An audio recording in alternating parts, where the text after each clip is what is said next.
The last thing Karen Vale remembers from his first life is Sarah's hand going cold in his. Not the battlefield.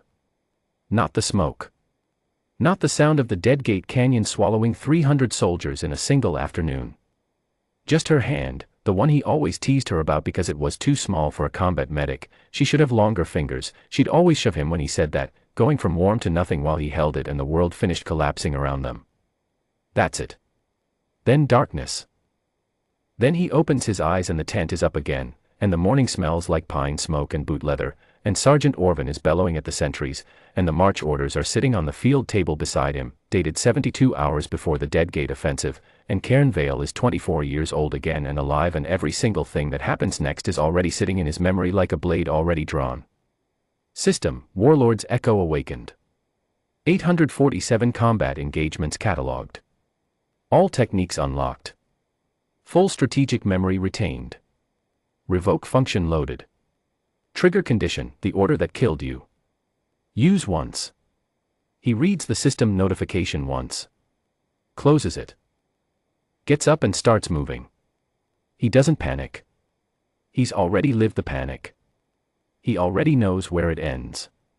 Here is what Karen knows that nobody else in this camp does: the Dead Gate offensive isn't a battle. It's a burial. General Aldous Varn and War Minister Cyril Dath signed the march order 3 months ago, not because the Canyon Pass needed clearing, it didn't, the Keth Confederacy scouts had already confirmed no enemy buildup there, but because the two of them had been quietly brokering a second treaty with the Confederacy on the side, a treaty that would shift the war's grain contracts into their private accounts and leave the kingdom's eastern provinces dry. Karen's unit had intercepted a Confederacy courier by accident. They'd read the ledger. They didn't know what they were looking at, not fully. But Varn did. And Varn could not have witnesses alive when the High War Council's treaty review came in 4 days. So he wrote the Dead Gate offensive. 300 soldiers into a canyon with no strategic value and no extraction route, on the word of a general who needed them dead and a war minister who countersigned it with shaking hands and told himself it was necessary. Sarah had been assigned to the unit 6 weeks before. She'd heard Karen describe the courier ledger. She hadn't known what it meant either. That was enough for them. Karen dresses in the dark and goes to find her first. She's at the Eastern Medical Post, same as always, reorganizing her kit even though it was already organized, her version of nervous energy. He knows this now, he's spent a year cataloging it, and when he steps through the canvas she looks up with that exact expression she always wore when she was pretending she hadn't been watching the door. "You're up early," she says. "Walk with me." She reads his face. Sets down the kit. 40 minutes later she is sitting completely still at the base of a pine tree while Karen lays out every piece of it: the courier, the ledger, the grain contracts, the Dead Gate order, the 4-day window, Varn, Dath, the treaty review. He doesn't soften it. There's no version of this that doesn't need her to understand exactly what they're standing on. When he finishes, she's quiet for a long time. "How do you know all of this?" she says. He prepared for this question. "The courier ledger. I read it closer than I told you. And I ran the math on the Dead Gate terrain last night. There's no objective there, Sarah. No enemy position. No strategic gain. The only thing in that canyon is the echo." She looks at him. He holds her gaze. "If you're right," she says carefully, "we have 4 days before the march order executes." 3. The order accelerates if anyone in this unit files a formal terrain query. Varn built the window tight. And the High War Council's review sits 4 days out. We need to be in front of them in 3. She stands up. She dusts off her coat. That's how Karen knows she's made her decision. She becomes practical the moment she commits. "Then we're not going to the canyon," she says. "No," he says. "We're not." This is the part that took him a whole lifetime to understand. The only move Varn never prepared for was a soldier who didn't die on schedule. The next 72 hours move fast. Karen has 847 engagements catalogued in his memory, every battle tactic, every officer rotation, every supply route and checkpoint timing from a full year of campaign life compressed into a system he can pull from like flipping pages. He knows which of the camp's senior officers have their own questions about the Dead Gate orders. He knows which supply captain owes a debt to the High Council's Eastern liaison. He knows that Varn's communication courier runs through the northern checkpoint at the third bell every morning because Cairn spent 12 months watching that camp and is now, for the first time, watching it awake. He moves quietly. He pulls threads. He doesn't fight Varn, he builds the case around Varn like a room with no doors. On the first night, he reaches the courier. Doesn't intercept the message, doesn't need to. Just marks the pouch seal with a notation the council's cipher readers will recognize as a second channel alert. Someone will open it separately. Someone will ask why. On the second morning, he finds Lieutenant Residential Caldenmere, a career officer he knows from his previous life as someone who quietly hated the Deadgate orders but filed no objection, and hands him a 3-page terrain analysis of the canyon that makes it undeniably clear, there is nothing there. Caldenmere reads it twice. His jaw sets. Where did you get this? Caldenmere asks. I walked the survey maps last night, Cairn says. Every one. It took 4 hours. The mission has no objective, Lieutenant. Caldenmere is quiet for a very long time. Then, I need to make a report. Yes, Cairn says. You do. On the second evening, Cairn goes back to Sarah. She's been running her own thread, the medical angle. A combat medic attached to a unit filed under essential personnel doesn't get reassigned to a no-extraction offensive without a waiver. She found the waiver. It was backdated. The signature was Datha's. She has the copy in her coat pocket. They wanted us specifically in the canyon, she says. Her voice is steady. She's angry in that quiet way she does, the kind that doesn't shake, the kind that is just iron. Yes, he says. She hands him the paper. He looks at it. He already knew what it would say, but knowing something and holding the evidence of it are two different weights. When this is done, he says, you are never going to be put in a position like this again. I need you to know that. She looks at him for a moment. Something moves across her face that she doesn't name. Then let's finish it, she says. On the third morning, the orders arrive from the High War Council. Not march orders. Recall orders. All Deadgate assigned personnel, immediate suspension. Full inquiry. Cairn is already in the command tent when it lands. He watches Varn's face as the courier reads it aloud, watches the general's eyes go flat, calculating, then arrive at the same conclusion Cairn arrived at 72 hours ago, too late to contain this. You, Varn says. He isn't looking at the courier anymore. He's looking at Cairn. Cairn doesn't move. He's 24 years old, standing in a command tent in front of a general, and it probably looks, from the outside, like a young soldier making a catastrophic mistake.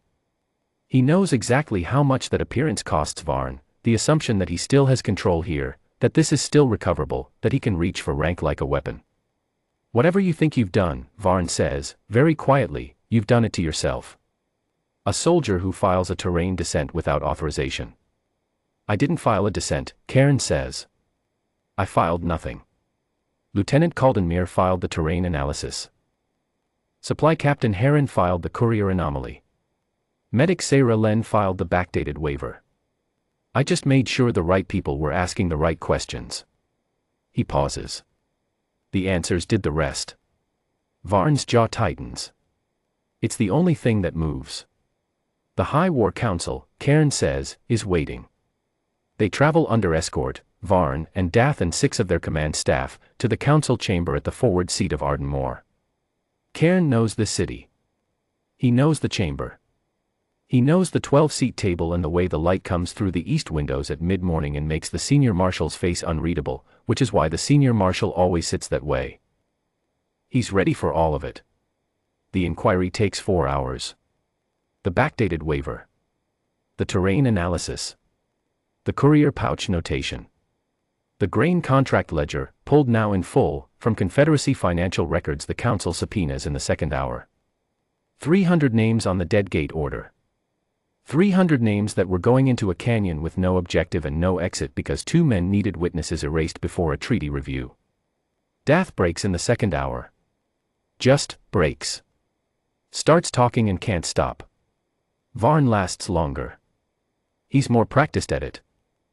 But the ledger is the ledger, and by the 4th hour his hands are flat on the table and his voice has gone somewhere else and he is simply finished. The senior marshal looks at Karen across the chamber. The order still stands on the books, she says. Even suspended, the Deadgate offensive exists as a signed military action. Under council law we cannot simply remove it. Karen stands up. This is the moment. The one Warlord's echo has been counting toward since he opened his eyes in the tent with the pine smoke in the air and the march orders on the table and 847 dead engagements in his chest. I can, he says. Warlord's echo, revoke initiating. Target, General Order 7 Deadgate, signed day 91 of the 3rd campaign. Origin point located. Nullification in progress, erasing from chain of command as if never signed. This action is permanent and cannot be reversed. Revoke complete. The system doesn't announce it out loud. Only Karen sees it. But something happens in the chamber, a small, sourceless stillness, like a sound everyone was about to hear that simply doesn't come, and when the senior marshal looks down at the record copies in front of her, she turns one page and then another, and the frown that creases her face is not anger. It's confusion. The order, she says slowly. It's not here. The clerk beside her checks his copies. Checks again. It's not in ours either. It was in mine an hour ago, says the Eastern Marshal, flipping through his documents with quick, sharp movements. I read it personally. Silence. It's gone, Karen says. It won't be found. The chamber is very quiet. He doesn't explain further. He doesn't need to. What matters is that 300 soldiers will march to their breakfast tomorrow morning and call it an ordinary day. Varn is the first to understand what's happened. He looks at Karen and whatever he thought this boy was, a junior soldier who got lucky with paperwork, a young man running on borrowed courage, revises completely in real time. His face does something complicated. Then he lowers his eyes. Dath, beside him, is already looking at the floor. The senior marshal looks between them. Then at Karen. General Varn, she says, her voice returned to its professional register but with something new in it. War Minister Dath. You are hereby suspended from all command authority pending full tribunal. You will be escorted to administrative custody. She pauses. Remove your rank insignia. Varn's hand moves to his chest. Goes still. Moves again.